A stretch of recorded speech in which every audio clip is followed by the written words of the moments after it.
So in this lecture we will learn just how to trim a object or to change the color mode. Okay, so just first I need an object. So this is my object and I'm gonna fill a color this one. So you see this is my object size and my background is just like the much more larger to my object. So what I do is I select the object. Now go to image, trim.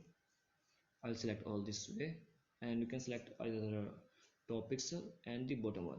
Just okay, you see, and it will trim your pixel and fit it to the image.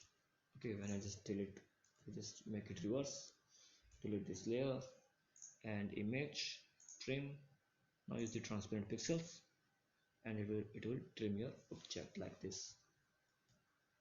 Alright, so this is the trimming, and next you see here the channel is RGB, and now you can change the just like the channel mode from here, just like the CMYK mode. Will and it will show you the option just like you want to merge these two layers or not. I don't want to merge these layers. Okay, so now is saying you are about to convert using, and if you want to do it then just okay and cancel, just okay.